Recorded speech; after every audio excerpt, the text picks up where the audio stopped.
Happy Monday, everybody. It's time for another edition of Ask Mike, your favorite show out there on the internet. Courtney Mims alongside Mike Irwin here, the one, the only Mike. One day, and I'm not going to warn you as to when it happens. Oh, no. I'm going to switch this on you, and you're going to answer the questions, and I'm going to take your role.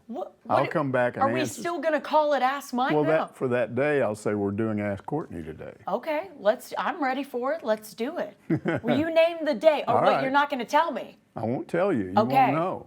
All right, you guys have to give me some good questions for that day. But for now, it's Ask Mike, and we're asking this guy all the questions. You got a lot about this game with Kent State. So let's jump right into it. Our first question is from Blood Red Hog, and I like this question. Does this surprise you, Mike, that with Pittman being a former offensive line coach, that after 2 games, it appears we still have questions on the O-line? Yeah, some people would say that he did all this stuff to improve the D-line. He did all this stuff to improve linebackers. He brought in portal guys for the secondary, wide receivers, and he left out the O-line. Look, that tells me he didn't think he had a big problem, and I'm not sure he still does. Because if you listen to what he's saying, he keeps saying it's fixable. Yeah. So let's look at what really is going on here. And you know what you have to do, because you can when you've done things as long as I have, there's always an answer somewhere, because there's never anything really new. Every time something happens, it's always happened sometime before. So let's go back to 2015. Guess who was the O-line coach? Sam Pittman. Guess who was the offensive coordinator? Danny knows. And they're playing Toledo in Little Rock, and they can't run on them. In fact, what's happening is Toledo and Pittman explained this the Monday after that game. He explained what happened. And Toledo is like flooding the box. And like he put it, that when he finally talked to us about it, he said, 5 guys can't block 8. It's hard. Toledo was also doing a lot of stunting. We've talked about stunting. We talked about it last week. But a quick reminder of what that is. If I'm an offensive tackle or a guard and I got a guy over me and based on the play that's called, I'm supposed to block him, and I come to fire out to block him and he goes to my left or my right and I try to move and still block him, then somebody else comes, a linebacker will come around and get through right where I am, so somebody gets unblocked. So you got to be very disciplined on that. You got to know, if he does this, I do this. If he does, and that's hard on linemen, because you got all these things in your head anyway. So there's a lot of mistakes can be made that way.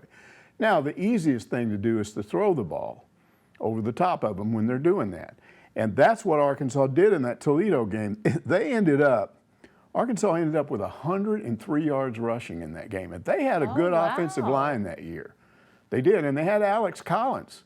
Alex Collins got 54 yards, and he lost 15. He had 15. That's about as 14 yards in losses. That's about as much as Rocket had in that first game against Western Carolina. But Brandon Allen threw for 412 yards in that game. That should have solved the problem. But you know what? Every time they threw into the end zone, it was incomplete. They couldn't get across the goal line, so they lost 16-12.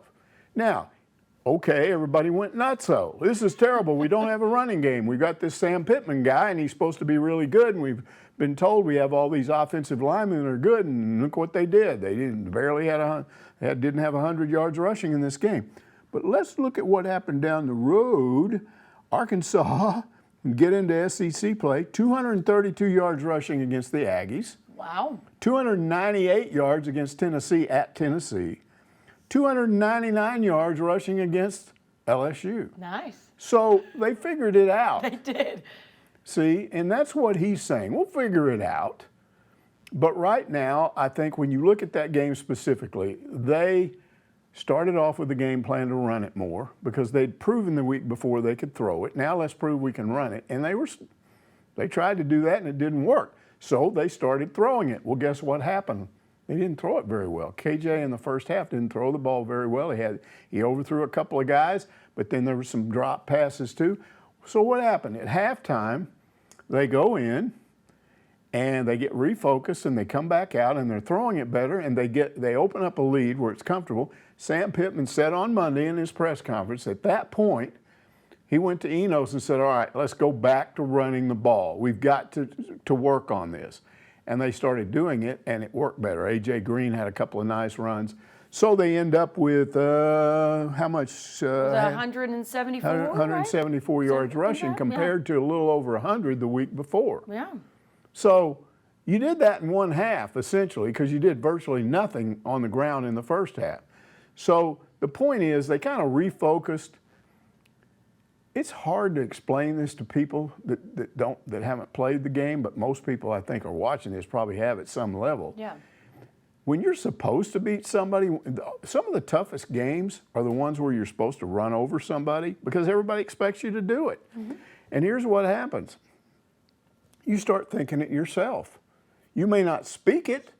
We watch Prime a lot. What does Prime say? He's always in there telling players not to do that. Yep. You don't disrespect opponents. Don't even focus on them. Focus on us. But you may not say that, but if you know you're playing a team that got curb stomped the week before and that team's not very good, you start thinking, oh yeah. In your head, you're thinking, oh yeah, we'll beat these guys. It's hard not to. And then they don't turn out to be what you thought they were. They're playing better. And so you get a result like that. Like we said last week, it's okay to make observations early in the season on things you see. It's bad to come to conclusions. And that's what I'm seeing right now, a lot of conclusions. Oh, there's a lot of people on social media. It's going to be a bad year, can't do this. Exactly, that they're going, we're not going to win more than 4 games. And I'm going, whoa, hold the horses. That's where we're at right now with that. And it keeps repeating itself over and over again. It doesn't just happen here. It happens everywhere. Well, look at Alabama this past weekend. We're going to talk about that Alabama game too, but look, they're having problems with their O-line as well. Exactly. It's not just Arkansas, y'all. It's not just Arkansas. And to also add another point to that, there is still inexperience there. There is some young guys on that O-line, and you have Brady Latham, who just came back in for this game. So I feel like that. Again, they lost to Toledo. Yes. Nobody's lost a game yet here. No, 28-6 was still a win. That's still a comfortable win. Ask Missouri. Ask Dinkiewicz about a comfortable win versus an uncomfortable win.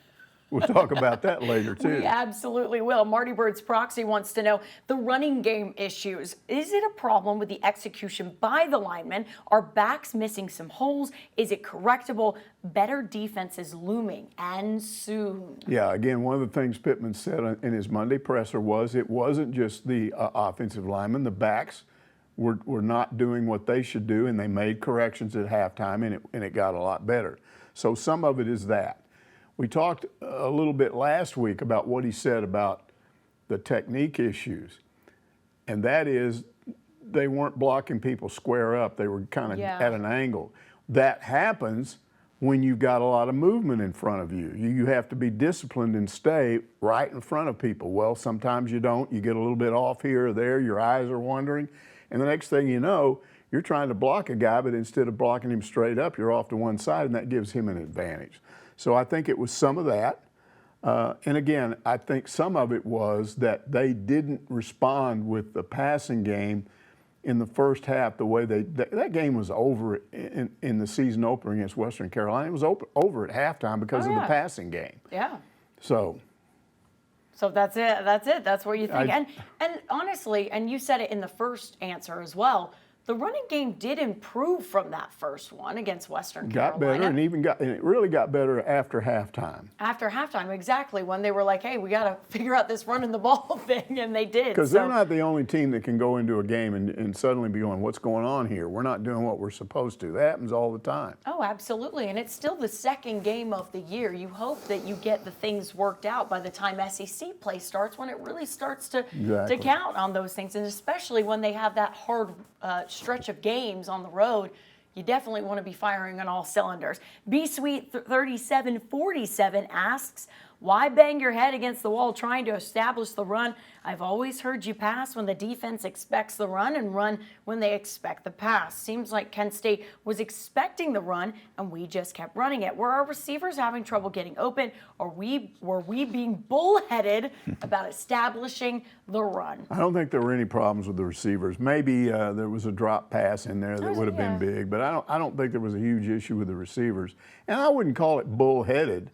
I just think you're trying to establish that you can run, and maybe they did it a little too long and then kind of came around on that. So we'll see. Yeah, I think, well, they went into the game saying that's what Pittman said all week long, we need to establish a run. That is something that we're going to try and do. Maybe I feel like bullheaded's a weird way to put it, though. Well, and then there's this other issue of what really got them started, honestly, was KJ. And this is a whole other thing we haven't talked about, which I think is significant. Remember, the whole thing with Dan Enos was going to be, we're not going to get KJ hurt this year. He's not going to run like he did before. He's going to throw the football, and he's going to go to the ground and all that. But what did he say? Because on one of those 12, 15-yard runs, he plowed into a D-back and hurt the guy. Hurt the guy. He was just laying there like he'd been run over by a truck. And KJ seemed fine. Yeah, he got up. So he was asked about that. And what did he say? He said, when I got that first hit, I said, yep, I'm back being me again. Now listen to what he's saying. He says he liked it. He lit up and he was like, I like that. But he was saying, that's me. I get to be me again. So it sounds like to me that they're taking him and saying, yeah, you can't do that running stuff like that. You can run, but get down. Don't run into people. And he's saying, I like doing it. Yes. So who wins out in the end? Do they finally back off a little bit and let him do it and just hope he doesn't get hurt? But if he does, you still got Criswell? I mean, I don't know. But I think that's an issue moving forward based on what he said. When they're telling you don't run into people and you're saying I like to run into people, who wins out there? Well, if KJ's taken over on a play, it might be KJ, Mike. It may not be Sam Pittman and Danny. Well, it may be but Mike, they're not saying you can't run. They're just saying don't run into somebody at the end of that run. But he's saying I like to do that. Yeah, I mean, he definitely said he liked it. We saw his face light up when he was talking about that. So that makes me nervous because you don't want KJ getting hurt, especially against like Kent State. But some fans love that, and they were not going to have that same attitude. They want him to do that. What, do they want him to get hurt? Maybe they think he won't get hurt this time. I don't know. Maybe not against Kent State, but if he does that against an LSU. Oh, now we're getting into something. Yeah, now you're going up against better players. Maybe you get hurt. That scares me. That's a little scary. You bring up a great point there, Mike. Ohio Hog fan asks, how is it that the huge change in our defense is getting overlooked? The offensive line will come around. A defense that keeps teams out of the end zone, scores points, and ends drives with takeaways is this fan's dream. T. Will is the best hire Coach Pitt has made. I like that attitude, Mike. Yeah, you do. And I agree with him. Look, let's just look at it. They've given up 1 touchdown in 2 games. 1. They've come up with 7 sacks. 13 thrown for loss plays, 5 interceptions, a fumble recovery, 35 points off turnovers, and their defense has scored 2 touchdowns personally.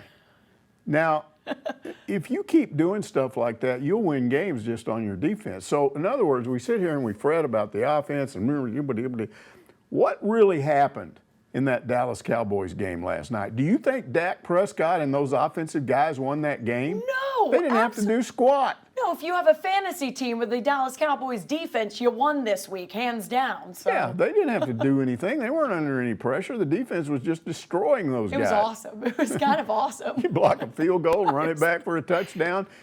Balls are bouncing off people's heads and you're intercepting them. Yeah, their special team scored, their defense scored, and their offense scored. It was awesome. Yeah, so again, if you've got that kind of defense, if they can keep this up, it takes a lot of pressure off the offense no matter what the offense does. Absolutely. And I don't know if it's getting overlooked. And I kind of said this on the radio the other day. I don't think the defense is getting overlooked. It's just that we've heard so much about this year's offense. We've heard so much, from fall camp going into, the season. We have heard that it's going to be a great offense with KJ leading it. You have Rocket Sanders. You have a wide receiver room that's redone, a tight ends room that's redone. I think we heard so much about them that fans are like going, oh gosh, it's not living up to expectations. But the defense is living up to their expectations and doing even better. Because in the preseason, the fans were freaking out over the defense. They were secondary's getting beat. Yeah, every time they had one of those scrimmages, like what? Pittman says the defense won. How'd that happen? So well, now we're seeing it yeah, real we time. are seeing it. Because Absolutely. they're the ones that I'm really excited to see how they progress going into SEC play as well. The Bionic Pig says there were quite a few teams among the SEC who struggled this past weekend against obvious inferior competition in the first half. Is this what Nick Saban was referring to as rat poison? Well, rat poison specifically refers to reading your own press clippings, Yes. starting to think you're better than maybe you are because you listen to everybody tell you how good you are. This is stuff Prime talks about all the time. Yeah, rat poison, yeah. Don't do that. I don't think it is. First of all, these various losses and close calls in some instances were for different reasons. You can go all the way back to week 1 and the LSU loss to Florida State. I think what I saw in that game was Florida State was in better shape than LSU. In the middle part of the third quarter, it looked like LSU, to me, ran out of gas. And Florida State just took over. So maybe you got a conditioning issue there. I don't think they overlooked them, although some would say that because Brian Kelly said what he did, hey, we're going to go down there and do whatever he said they were going to do. You gave them bulletin board You material. gave them bulletin for sure. board material. So but I don't know that that's rat poison. It might be it could be overconfidence, but I just think one team is better than the other because it's in better shape. That always gets overlooked. This is what Pittman, to a large degree, said was wrong last year. We weren't in good enough shape. We weren't physical enough, and that's why he fired his strength and conditioning coach and got a new one. Well, maybe LSU needs to do that. Maybe they do. We'll see. I mean, it'll be interesting to see when SEC competition really gets going, what happens then, because right now it's all on fire, right? Everything goes past weekend. People are, what's going wrong with the SEC? There's so many people like that, Mike, that are saying they're just not as good as they were, and I'm like, what are you guys? It's been 2 weeks. Come on, let's breathe just a little bit. Razor Alex 88 says, and I love this, they have a lot of observations about the game on Saturday. One, Tesla is amazing. Some of those catches were just wow. KJ is still KJ. I get we're trying to run him less, but I just love to see him plow a defender over it. There you go with the people saying that they love to see that. 3, love the tenacity on defense. Also a bit impressed. Kent State never found the end zone. I am as well. And then their 4th remark from Razor Alex 88 is good to see. I love this. Good to see Dumbo and Bobby get a loss as well as Nick Saban. And of course, Dabo and Chad over at Clemson last Monday. Too bad Dorkwitz couldn't join that party. Okay, let's analyze some of this. Tesla, yeah, he is amazing. Yep. I mean, he does Point blank. everything. He blocks. He catches the ball even when it's 1 inch off the ground. You saw the 2 defenders on him and he catches made the that ball grab. in triple coverage. So, Yeah. I mean, this guy's terrific. They got to get the ball to him more. Yeah. KJ, we've already addressed that. Yeah, he wants to do that. Don't encourage him to do that. You get him hurt. Please don't. Please don't. The tenacity on defense. Look, the best thing ever is a goal line stand like that. When you do that, it demoralizes the other team. And all those takeaways. You know what's great about a takeaway? It's that you can stop a team and force them to punt. But if you take the ball away, the punt gets out of the equation. You gain field position. So you always want to, if you can get it, a defense that gets a lot of takeaways. So I agree with that. Now, all of these things with these different names of these coaches and people like that, where is that? It's good to see Dumbo. You got Dumbo. You got Bobby. You got Nick Saban. He didn't give Nick Saban a name. That makes sense. Dabo and Chad, and then Dorkwitz. Those are your names. Yeah, not good to me to see Saban lose. I hate Texas. Come on. Yeah, I know. Are you crazy? You want Texas to beat Alabama? No way. So I didn't like that. Yeah, I like seeing Dumbo Fisher get beat. Dumbo's in trouble. We got a guy that went to A&M that works here. Yeah, I don't want to out him, so I won't say who he is because I don't want anybody to go up, hey, are you an Aggie? That would be embarrassing, right? But the point is, they don't like what's going on there. And one more early season loss, and I think he was talking to me about they might make Bobby the interim, just get rid of him. So we'll see if that happens. But Dumbo's in trouble. That's okay. I don't mind Dumbo being in trouble. Dinkiewicz. Here's the thing. If you watch that game, now this is the definition. Everybody's talking about this Kent State game and you're worried about that game was never in doubt late. Yeah. You might have wondered what was going to happen in the first half. But now with Middle Tennessee State and Missouri, Middle Tennessee has the ball. They're down 4 points. They crossed the 50-yard line with 4 minutes to go. They're 50 yards away from winning this game. You think Dinky's not over there going, oh no, he's not laughing or talking about his quarterback. So they got into a 4-down situation at about the 45, and they threw a pass on 4th down, and it was incomplete. That's the difference between them actually losing that game, and if they lose that game, he's in real trouble. So Missouri's off to a rough start too. They all are. Everybody is that are playing these type teams because you assume you're going to steamroll them, and when you don't do it, your fans get mad at you. Absolutely. That's the way it is. I mean, you have to steamroll them, especially because when you see the lines are 38.5, 35, and your fans expect you to cover in these games, right? I mean, that's kind of how it goes. Yeah, if they're betting, they do. Well, yeah. I mean, there's a lot of people who are betting these days. Pig's Feet asks, any true... This is fun. Pig's Feet, you're funny here. He asked, any truth to the rumor that Arkansas beat Kent State this weekend? Okay, if you want to use humor to diffuse your nervousness and anger or the fact that you're not sure what this means, that's all well and good. But winning a game by 22 points when the spread is 38.5, that's only a big deal if you have money on it. Well, right. You know, but if you don't have money on it, I mean, 22 points is 22 points. That goes away the minute they kick off the BYU game. Nobody's thinking about that Kent State game anymore. Yeah. It's just gone. Nobody's even referring back to it. Look, here's Oklahoma. They opened up with a 73-0 curb stomping of Arkansas State. I saw that, yeah. Then they came back and had a very ordinary 28-11 win over SMU. You think their fans aren't going, well, wait a minute, we were ready to win the national championship, and then what happened? Well, we struggled. We can't. We're not going to win the Big 12 and go to the championship game if we have trouble with SMU. They're not any good. So you have that. Now look at BYU. Drilled Southern Utah 41-16. Settled for a 14-0 win over Sam Houston State. It's happening to everybody. Yeah. So, you know, wins are wins. Scores do not matter unless you're betting on it, unless you're betting on it, or unless you're losing, or unless you keep playing poorly and then start losing. Yeah. That's the only way it matters. Well, there is some people that are out there, you know, I think it was like, at last SEC Media Days where Sam Pittman, you know, got told his record against the spread.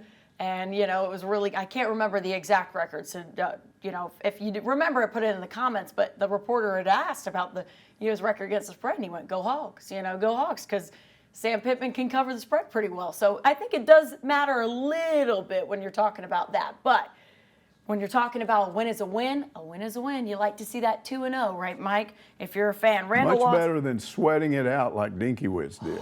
I would not. Pittman was not over there at the end of the game going, oh my goodness, if they score here, we're beat. I'm probably going to have to quit. Oh, absolutely. Exactly. Randall Laws wants to know what just happened. I told you we were going to talk about this Alabama-Texas game.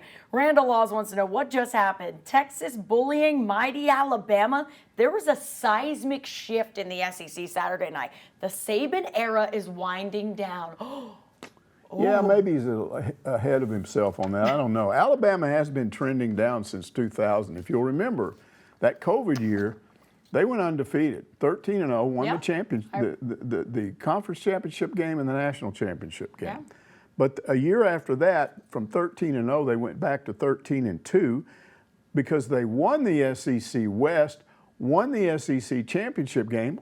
All sounds great, and then they got into the national championship game against Georgia and lost this time. Second time they played them that year, they lost to them. So now you've lost the championship game. Ooh, that's a little bit of a step down from 2000. Then in 2022, you don't even make the SEC championship game. You don't win the West. Playoffs. You miss the playoffs. So that's where they were coming into this season, and now they're 1-1. When was the last time Alabama was 1-1 on the season? Oh my gosh, that's a good question. I want to look and see. However, okay. Go back to 2019.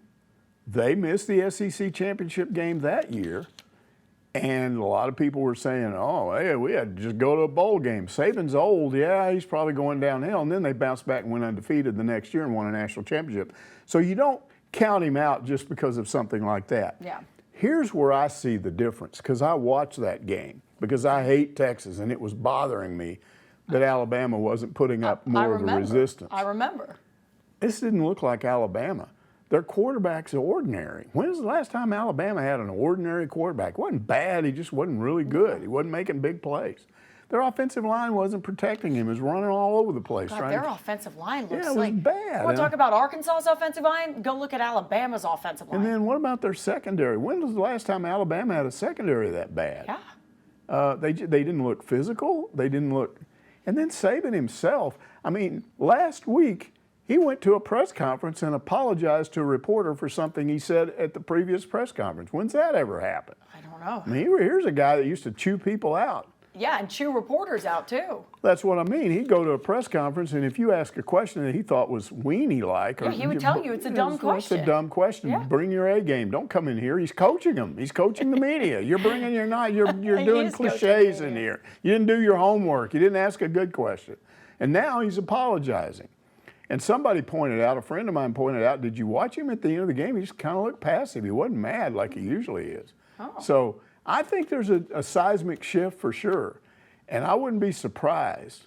Now, this is the part where I'm going to throw everybody for a loop, because Alabama, they got a reputation to uphold. They're the #1 football program in America for a long, long time. They had that little period between the Bear and Saban where they had a lot of the two Mikes, Mike Goofy and Mike Doofy. Oh. They were horrible. Mike 1 and Mike 2. Yeah, they were both horrible. That's when Arkansas beat them. And they don't want to go back to that. So what are they going to do if Saban suddenly says this year or maybe next year, okay, I'm 70, 40 years old. I'm going to retire. I bought this lake house in Florida, and I'm going down there, and I'm going with my wife, and I'm going to let her run the show now. Yeah. And he's in all these commercials too with Prime, and you know he can do that, make money. Oh yeah, the Aflac commercials. Yeah, he can be funny and do that. So what does Alabama do? What if they hire Coach Prime? Alabama. What if you take Dion and stick him in Alabama with all those 5-star guys? You're saying Alabama hiring Coach Prime? Well, you think they wouldn't if he's the know. hottest guy out there and is beating people at Colorado? You think they don't what he could do at Alabama? I don't know if they hire him. I don't know. Well, maybe not. I don't know the culture there. I'm not on campus there. I don't know about their boosters. I don't hang out with their boosters. Yeah. Maybe they're a bunch of rednecks that would go, oh, we can't hire that guy. He's crazy. Yeah. But I'm just saying, there's a school out there, a named school. I don't know who it is. I don't know if it's Clemson. I don't know if it's A&M. I don't know who it is, but there's a school out there that's going to try to hire him. Now, I've had people tell me they think he'll stay there because at Colorado. Yeah, because it's a good situation. It's a great situation for him. It's a fabulous. Colorado's a nice place to be, and not only that, you look at his contract. His contract is great there. Yeah. I mean, you would have to be very competitive to lure him away. I just think there are a lot of schools that get nervous when they think about if some school hired him that's one of their big rivals. I absolutely think an SEC school might try and hire him. What if the Florida-Georgia rivalry, the Florida-Georgia rivalry, what if Florida, now he's a Florida State guy, but they wouldn't hire a Florida State guy. I don't think they would do it. What do you think if you're a Georgia fan, what do you think if Florida hires Prime? You just be going, oh no. I don't think Florida, I think you would have the fan base totally split if you tried to hire Prime. Because I think there are some people still in the fan base. I wouldn't care. I would say, nah, he's a great coach. Hire him. He's a great recruiter. Let's do it. I think there's some in the fan base that would go, no way, not hiring an FSU alone. Darrell Royal was an Oklahoma Sooner. Okay. He became the head coach at Texas and beat Oklahoma on a regular basis. He went, and his explanation for that was always the same.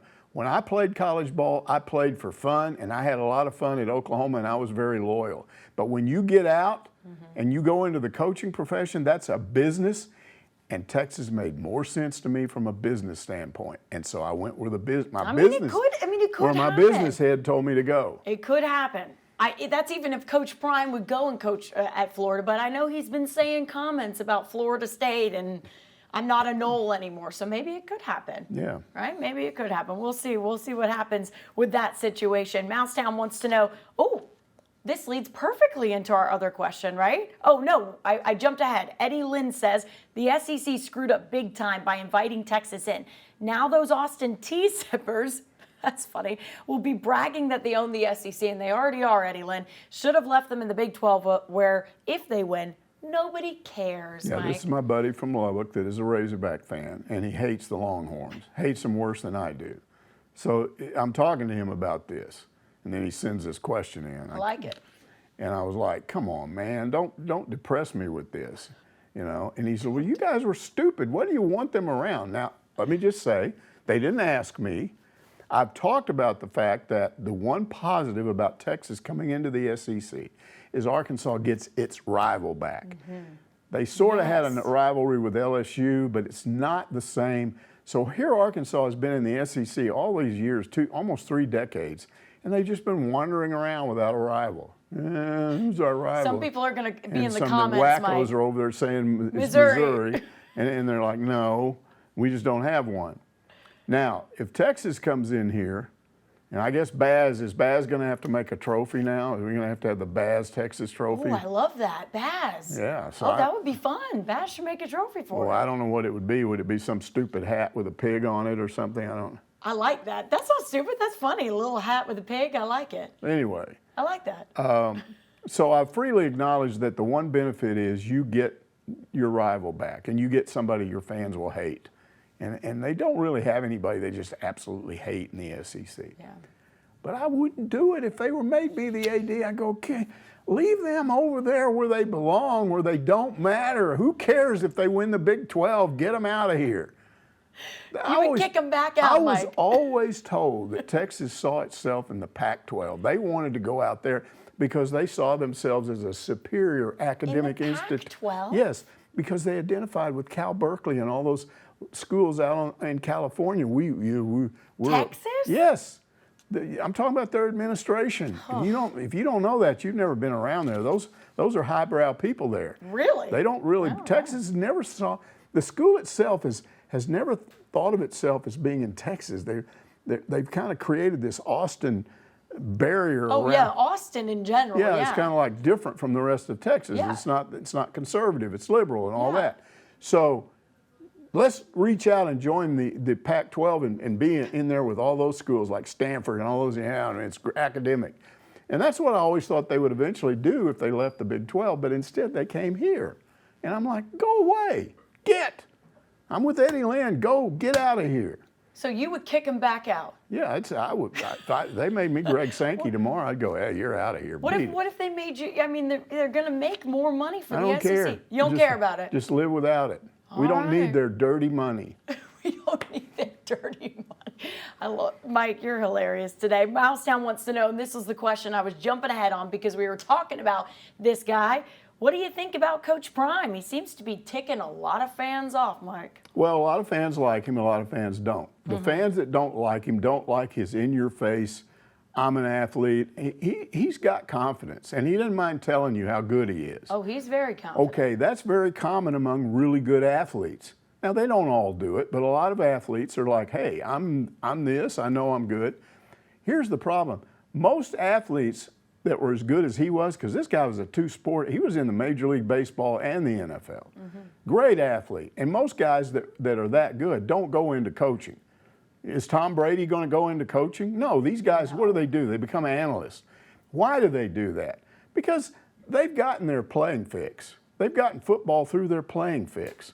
And it's over, and they're accepting it, and now they just can sit back and make some money and be an analyst and do some commercials. Or if you're Tom Brady, buy a part of an MLS team and be a co-owner. You can do that kind of stuff. But they don't want to coach. Coaching is too hard.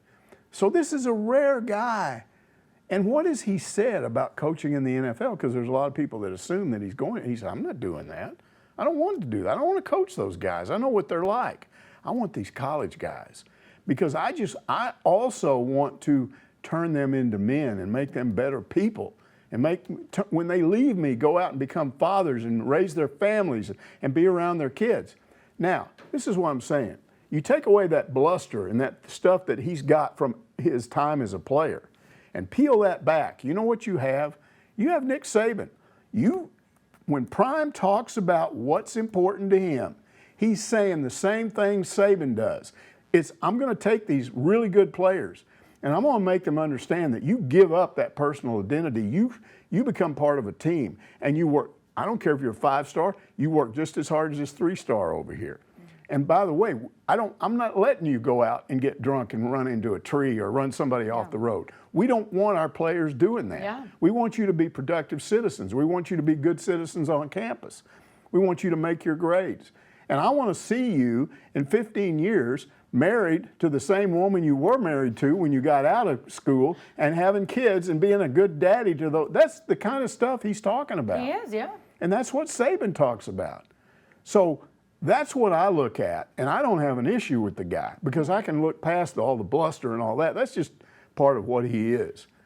But isn't it some of it? And if you go and look at his, his speeches and what he says to those guys and all of those things, you're right, he says all of those things.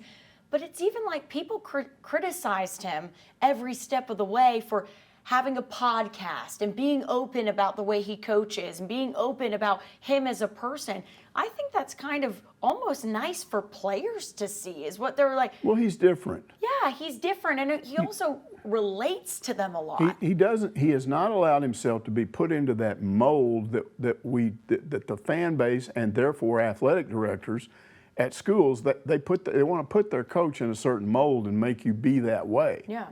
And if that fits you, that's fine. That's not his personality. But what I'm saying is, get past all of that stuff. Peel it off like stuff off of an onion, layers off of an onion. Peel all that back, because that doesn't matter anyway. You're going to cut an onion up, you take off all the rotten stuff around the edge and cut into the onion, the meaty part of it. Yeah. And when you get to that, you've got a guy that's like a lot of successful coaches everywhere. Yeah. He wants his players to do the right thing. He doesn't put up with people getting in trouble or not working hard. And again, it's all about unity and it's all about players believing in themselves. And his message is very similar. So, and what's really weird about it is he was a former great player and you almost never see that. Yeah, you're right. He's unique to me. Yeah. He is, especially because you heard all of the criticizing. It happened way before the first game of the season, where when he did the overhaul of the roster and he just said, nope, you're gone and you're gone. And he was not nice about it. They had said, he kind of just said, here's who's gone, here's what's going to happen. This is how we're going to run the team. And people were like, what is he doing over there? What is he doing getting rid of everybody? But you see how it pays off. Right. You see how it actually has paid off now that they are having success. This was a Colorado team that was so bad last year. And he's overhauled and he's done, it's amazing. And you've got a lot of people that don't like it. They want him to fail. They want him to fail, exactly. You're totally right on that, Mike. WV Hog fan asks, what was going on behind the scenes that led to Houston Nutt's departure from Arkansas? John White let Nutt out of his buyout clause, and he resigned after perhaps winning the biggest game of his career. Okay, I assume this question came up because Nutt was back this week being inducted into the Hall of Honor, and he was, Hogs Plus had a big feature on him that everybody went to and all that stuff.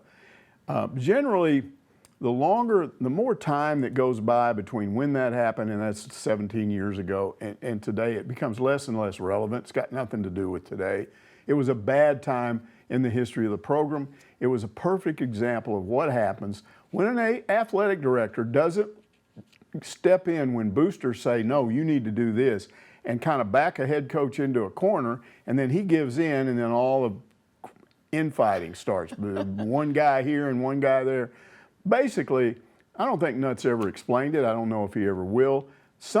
I know for a fact he did not want to hire Gus Malzahn as offensive coordinator. He told Bo Mattingly and I in a practice session, a preseason practice when it was over one day, he said he was probably going to try to hire him as a special teams coach.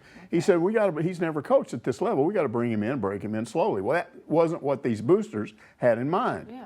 And they won out somehow, some way. I don't know how. And everything was okay until spring football started the next spring. And then here's what happened.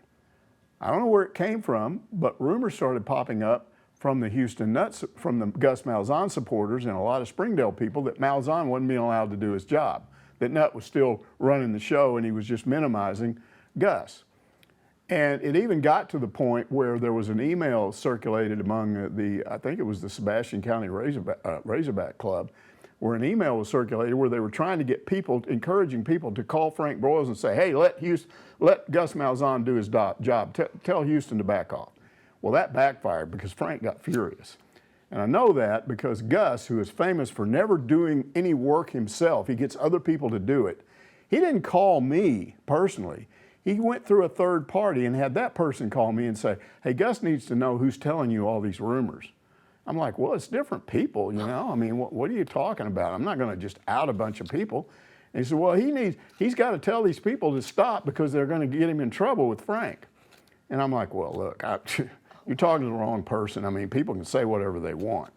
So the point is, I think it died down for a while, but to me, what should have happened at that point was that Houston and Gus should have had a joint press conference and said, look, people, Malzahn could have said this, I want all the people supporting me to know that you're not doing me any favors if you start spreading these rumors about me not being able to do my job. It's not good.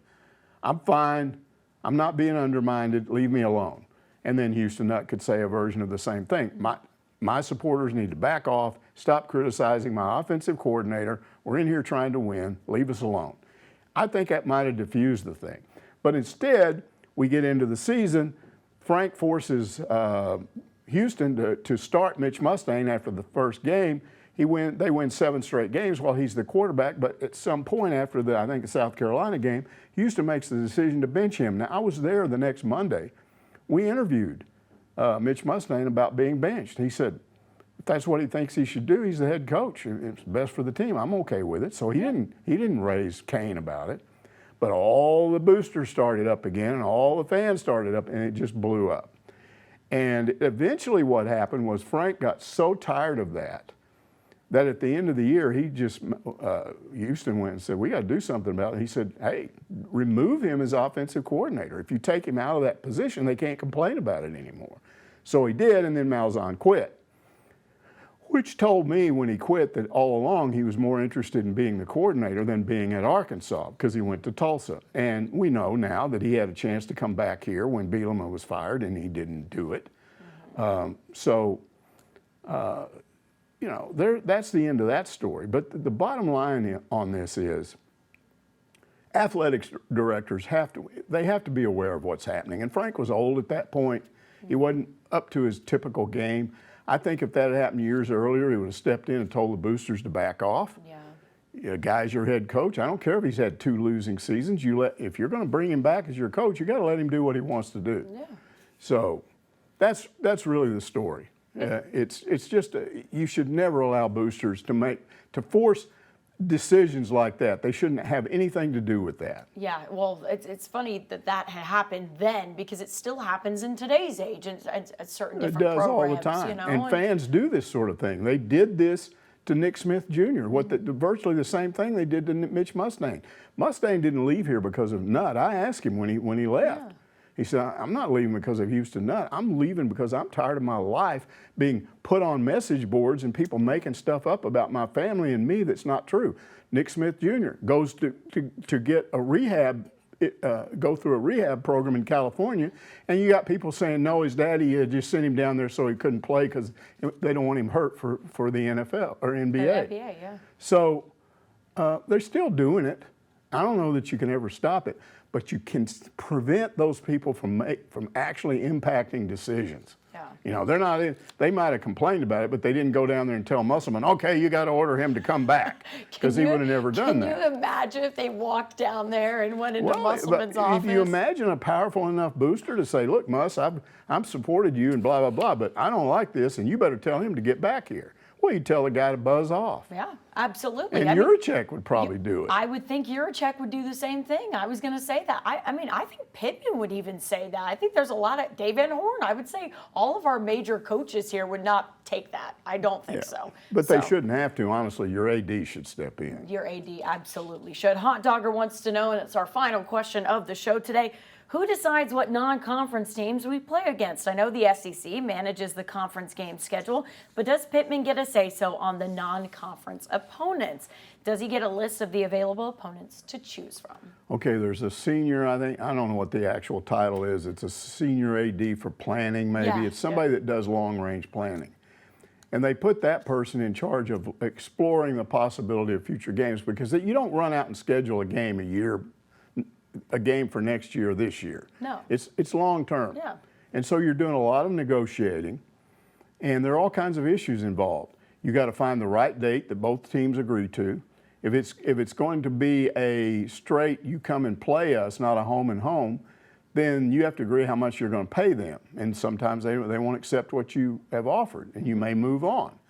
So this back and forth on who you end up with on a schedule 6 years from now might take a while. Yeah. But what I'm told is that this person who's going through this, and honestly, it's very tedious work. It is. It's not exciting. You're kind of going, oh, I got to deal with these people again. Okay, now I'm going to. When you're doing this, if it starts to look like you're close to naming somebody 3 years down the road, you go to the head coach and ask him what he thinks. But to be honest with you, what does that coach think? That's 3-4 years down the road. He may not even be here. No. So I don't think they get involved in that a lot, going, I don't want to play that team. You don't know if you ever will. No, yeah. And also, like 3-4 years down the road, that team could be in a different situation than they are now. Exactly. You might have put Colorado on your schedule per se, 3 years ago, and then this year you might go, uh-oh, we sure blew it on that deal. We didn't do a good job there. So I think it just really depends on that person who's planning it. It's also connections too. I know that from my dad at the D2 level. If you have a connection, because he deals with a lot of the scheduling at the D2 level for basketball when he schedules non-conference opponents, and it's connections. That's how he gets, games against Georgia Tech and things like that, because, coach, hey, do you mind scheduling me for a game? Only this is not done that way. No. On a football level, because the football coach is not doing that. Exactly. I don't know what you'd call him. He's more of he's an academic. The scheduler, yeah, like the yeah. He's not a coach. No, yeah. I'm sure he has to have some kind of athletic background, or he wouldn't be in the athletic department. But it's more of a person that's sitting up there doing administrative type work. Absolutely. But it sometimes does come down to some of those connections. And that surprised me when I got that answer, because I thought it would have been Hunter Juracek, but I was told, no, he doesn't do that. No. And the reason is it takes up too much of your time. Yeah, and every sport has one of those, don't they? Like someone who helps out with that. I didn't ask. Okay, all right. That may be me going into it, because I know basketball has a guy who does that, as my dad talks to those people. So, there's different ones for different sports. Well, anyway, you learn something every day. And I didn't know that before I called over and said, hey, who does this? I assumed that Juracek did it. Interesting. And he would run it by Pittman. And he said, no, he didn't even give me the name of the guy. I think they probably don't want me to know the name of the guy. They don't want you emailing him about who they should schedule. It's a senior administrator who's in charge of planning. Well, there you go. You learn something new every day. That's going to do it for this week's Ask Mike. We'll see you next Monday to answer more of your questions.